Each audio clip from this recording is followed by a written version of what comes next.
da justiça, dos processos, da PGR portuguesa, através da imprensa. Eu vi na imprensa que temos casas, eu tenho casas em Sintra, no Algarve, cofre num banco com milhões de euros. É tudo falso, é tudo mentira. Eu não tenho casas lá, não temos casa nem a minha mulher, não temos cofres no novo banco, nem eu, nem ela, nem nenhuma das nossas empresas. E então isso tudo vê-se claramente que há uma vontade aí de compensar uma falta de legalidade por uma forma de legitimidade ao nível da opinião pública, fazendo uma percepção assim de escândalo, de milhões e de coisas tão... Nós fomos para Portugal quando era a crise, todos os nossos investimentos, os investimentos da minha mulher, nomeadamente, passaram pelo Banco de Portugal. Na EFASEC, o Banco de Portugal deu um parecer no EFASEC a explicar que o dinheiro que saiu de lá veio da Unitel, não tem problema, todas as medidas de verificação de branqueamento de dinheiro foram feitas de forma satisfatória. E agora é que a justiça portuguesa, o Portugal está armado estamos a descobrir, não sabíamos, isso tudo da minha parte é completamente ridículo e inquieta-me porque estou a ver uma justiça portuguesa por razões que são deles, mas quase às ordens da agenda política angolana. Nós temos introduzido na justiça portuguesa todas as provas a demonstrar que aquela carta rogatória que veio de Angola não pode ser em qualquer país sério, e nomeadamente na União Europeia, aplicável. Tem a cópia do tal passaporte do Bruce Lee.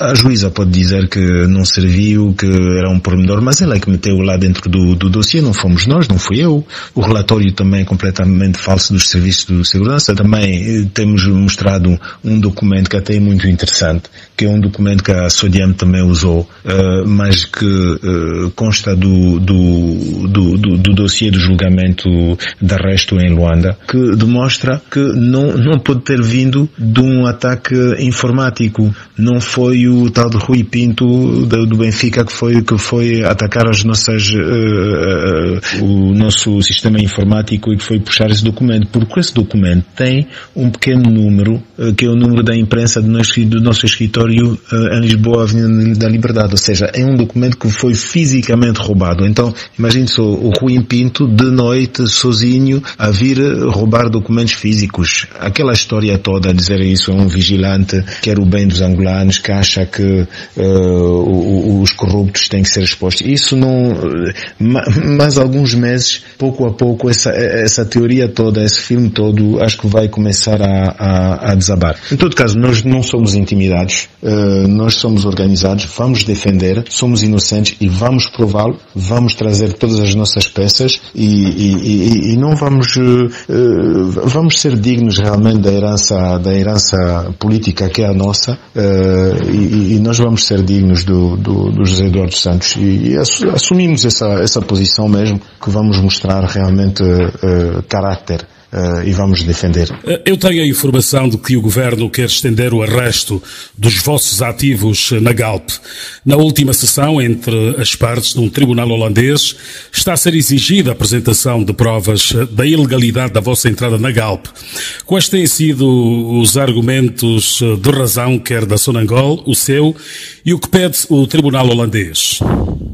A estratégia judiciária da Sonangol segue em direta linha a posição das autoridades angolanas, da justiça e diretamente sobre a orientação superior, e fundamentalmente tenta explicar que nada do que tem sido realizado como investimento, nada do que foi constituído como patrimônio ao longo dos anos de qualquer pessoa que seja da família do José Eduardo Santos é legítimo. Como ele gosta de dizer, foi adquirido, foi dado de bandeja, e é um princípio que entende-se que se aplique sem outra consideração a todos os ativos, todas as empresas, as contas bancárias, sem tomar a consideração a personalidade jurídica das pessoas físicas, mas também das empresas, E de uma certa forma tem sido essa estratégia judicial da Sonangol para tentar dizer que a minha participação na Amorim Energia é só fruto de influência política e que é um negócio que a Sonangol podia ter feito sozinha, mas que eu fui imposto por influência política como parceiro. Bom, de lembrar que o Sr. Amorim chegou a Angola com uma parceria com a minha esposa no Banco BIC, que foi uma parceria de sucesso. Acho que participou bastante na criação de valor, criação de riqueza, promovendo oportunidades para muitos empresários angolanos e então contribuindo ao crescimento da economia, à criação de emprego. E esse investimento indireto na Galp tem sido um dos que teve mais sucesso ao nível do que Angola já fez ao nível internacional, e nomeadamente a Sonangol. O que me deixou muito triste e chocado foi realmente participar neste processo na Holanda, onde a Sonangol estava a tentar, através do seu advogado holandês, convencer o tribunal holandês de que Angola, sob a presidência do José Eduardo Santos, foi um dos piores regimes que a África já teve. Tinha um tradutor, porque aquilo era feito em holandês, mas eu estava a olhar em videoconferência para os colegas em Angola, os dois colegas representando a Sonangol, e estava a pensar, mas com tudo que eu sei de Angola, da história de Angola, do que a Angola representa para a África, da herança política, será que em 2 anos é possível chegar a esse ponto só para tentar sujar a imagem de uma pessoa?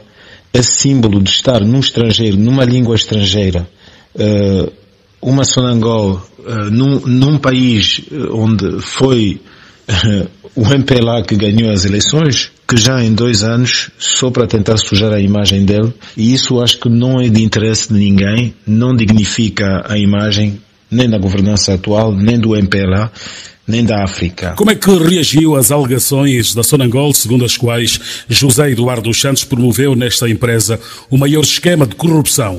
É o paradoxo. O paradoxo de ser a Sonangol a acusar o José Eduardo Santos de corrupção, de estar na base da corrupção em Angola, e que o problema da corrupção em Angola é a família do presidente José Eduardo Santos, e nomeadamente a filha e o genro. E o filho também, que já está também inquietado em Angola há quase 1 ano. Toda a gente sabe que há um problema de corrupção em Angola.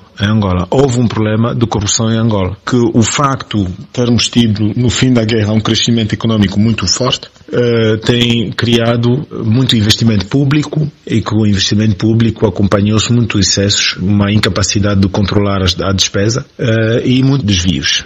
E então houve 2 grandes fontes de corrupção em Angola. Uma tem sido as obras públicas, e nós não temos empresa de obras públicas, e outra tem sido a Sonangol.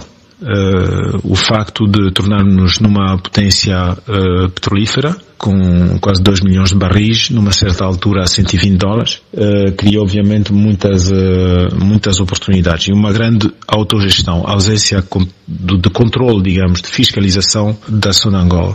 Mas sabe-se que em Angola, o epicentro da corrupção então tem sido a Sonangol. Toda a gente sabe que a quase totalidade dos diretores que têm passado pela Sonangol, todos têm empresas que prestam serviços para a Sonangol, que ficaram com os ativos da Sonangol, que celebraram contratos bilionários com a Sonangol, contratos leoninos que foram feitos à custa da Sonangol e do interesse público. A tal ponto que em 2014, se não estou em erro, o PCA da Sonangol, daquela altura, o Dr. Lemos, escreveu uma carta ao Presidente da República a explicar que a Sonangol estava numa situação de pré-falência. Isto tudo por causa da má gestão e da corrupção. Foi inclusive neste contexto que a minha esposa, a engenheira Isabel dos Santos, foi enviada para lá, e ao contrário do que se tem dito agora na comunicação social e a percepção, a imagem que tentar-se criar, que ela teria ido lá por oportunismo e para ficar rica, ela teve que abandonar os seus negócios, que sofreram obviamente num momento difícil da economia angolana, e ao mesmo tempo ela foi para lá o pior momento possível. O barril estava abaixo dos $30, havia nem sequer 2 semanas de estoque de combustível para o país todo. Os bancos estavam a ameaçar precipitar a falência da Sonangol, especialmente porque ela não é ingênua e que sabia que ir para Sonangol 1 ano antes da reforma política do país era assumir um grande risco político. Mas obviamente na altura a ideia era